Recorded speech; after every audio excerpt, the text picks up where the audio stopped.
I'm Veronica Pedroza with the top stories on Al Jazeera. At least 800 people have now died from the massive flooding across northwest Pakistan, and there are fears that number will rise. Rescuers have been struggling to reach thousands of people stranded by Pakistan's worst floods in living memory. The UN says up to 1 million people have been affected by the disaster. Sahel Rahman reports.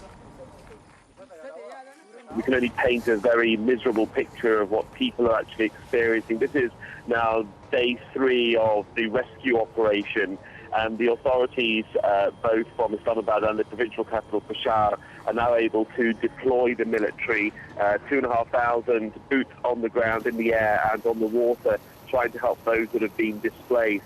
Now, it's a rush against time, because there is an imminent weather front coming in by Monday evening, and they're trying to make sure that they can set up the appropriate healthcare and shelter camps.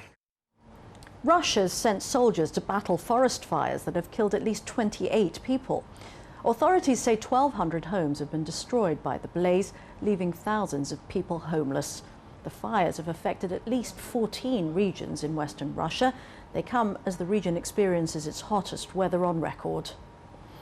And Russian police have arrested more than 90 activists who are trying to hold opposition rallies in Moscow and St. Petersburg. The activists had called the rally on July the 31st to highlight Article 31 of Russia's constitution, which guarantees the freedom of peaceful assembly.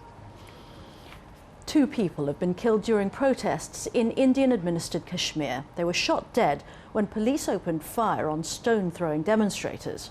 5 people were hurt. Altogether, more than 20 people have died in demonstrations against Indian rule in recent weeks.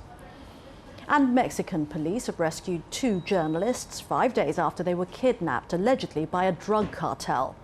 The 2 cameramen disappeared on Monday, along with 2 reporters, who were later released.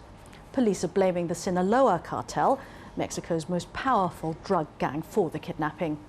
For more on all these and other stories we're following, you can always log on to our website at aljazeera.net/English.